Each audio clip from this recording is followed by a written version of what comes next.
कि रूस के राष्ट्रपति पुतिन ने बोला कि अगर अमेरिका रूस से न्यूक्लियर ऑयल खरीद सकता है, न्यूक्लियर फ्यूल खरीद सकता है, तो भारत क्यों नहीं। पुतिन बहुत ही कम देशों की यात्रा पे गए हैं, जैसे जिनमें चीन है, अमेरिका है, नॉर्थ कोरिया है, कजाकिस्तान, मतलब कुछ सेंट्रल एशिया के कुछ देश हैं। इसके अलावा उन्होंने यात्रा नहीं की। भारत और रूस के बीच में जो ऊर्जा सहयोग है, जो ऊर्जा तालमेल है, वो जारी रहेगा। फिर रोजगार के अवसर बढ़ेंगे, भारत से मजदूर जाएंगे, लेबर जाएगा ऑफिशियल तरीके से रशिया में काम करने के लिए। नमस्कार दोस्तों, आज बात करेंगे एक इम्पोर्टेंट डेवलपमेंट पर, और वो डेवलपमेंट ये है कि रूस के राष्ट्रपति पुतिन ने बोला कि अगर अमेरिका रूस से न्यूक्लियर ऑयल खरीद सकता है, न्यूक्लियर फ्यूल खरीद सकता है, तो भारत क्यों नहीं। तो आइए इस पूरे मुद्दे पर विश्लेषण करते हैं और समझने की कोशिश करते हैं कि पुतिन की इस बात का क्या आशय है और भविष्य में इसके क्या परिणाम हो सकते हैं। इसके अलावा एक भारत और रूस के बीच में विजन 2030 पर भी कुछ सहमतियां बन गई हैं, तो उस पर भी डिस्कशन करते हैं।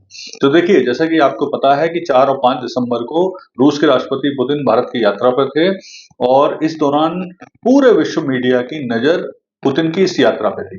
क्योंकि देखिए, यहाँ पर यह समझना भी आवश्यक है कि जब से रशिया यूक्रेन वॉर शुरू हुआ है, पुतिन बहुत ही कम देशों की यात्रा पे गए हैं, जैसे जिनमें चीन है, अमेरिका है, नॉर्थ कोरिया है, कजाकिस्तान, मतलब कुछ सेंट्रल एशिया के कुछ देश हैं। इसके अलावा उन्होंने यात्रा नहीं की, और भारत की यात्रा तो वैसे ही विशेष महत्व रखती है।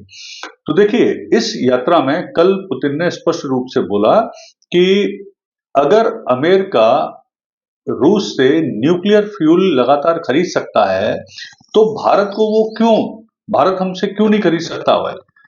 देखिए, ये जो बेसिकली पुतिन ने बात बोली है, वो उस बात का आशय है कि किस तरह से अमेरिका की जो हिपोक्रेसी है, किस तरह से वो दोहरा व्यवहार करता है कि अपने लिए कुछ और दूसरों के लिए कुछ। इसी तरह से आपको पता होगा, बहुत लंबे समय से यूरोपियन देश भी लगातार रशिया से गैस वगैरह खरीदते रहे हैं। तो ये जो है भारत पर प्रेशर डालने की तकनीक, ये बड़ा मतलब हिपोक्रेसी है जो अमेरिकन की, वेस्टर्न कंट्रीज की, उसे भी उजागर किया है पुतिन।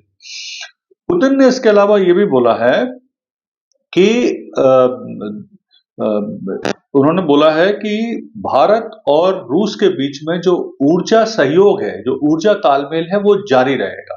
भले कोई भी देश कुछ भी बोले, किसी भी तरह का कोई भी बाहरी राजनीतिक दबाव पड़े, लगातार ये जारी रहेगा, तेल गैस सहयोग, तो ये करते रहेंगे। यहाँ पर एक चीज और भी है कि विशेषज्ञ, जिस तरह से बीच में अमेरिका ने बोला था कि भारत ने बोला है कि रशिया से उसने ऑयल खरीदना बंद कर दिया, उसको लेकर भी अभी बहुत सारी चर्चाएं हैं कि क्या वाकई ये बंद हुआ है या नहीं हुआ है। तो इसको लेकर भी अब जो मीडिया है वो विभिन्न कयास लगाने लगा है।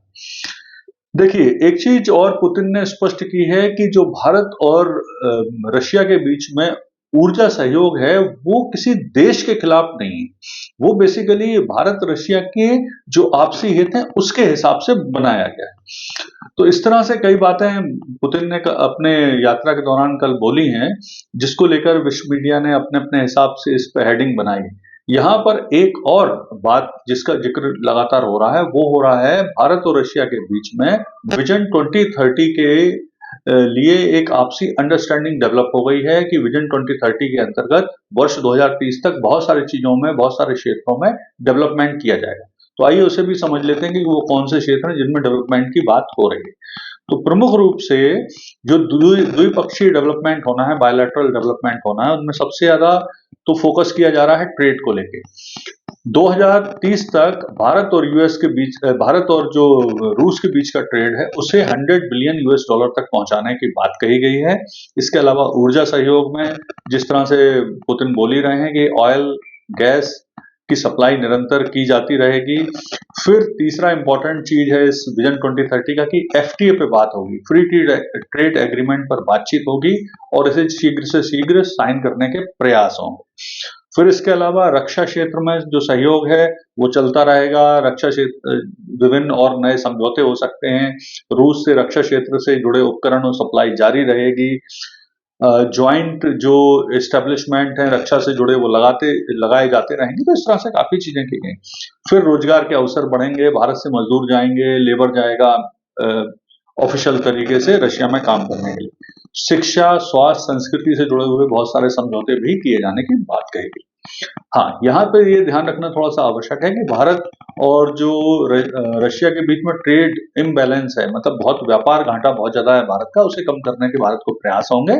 साथ में जिस तरह से भारत रशिया को रुपए में पेमेंट करता है और फिर रशिया अभी उसका हल नहीं ढूँढ पाया कि इसका क्या करें वो उन रुपयों का, तो उस पर भी बातचीत करना होगा।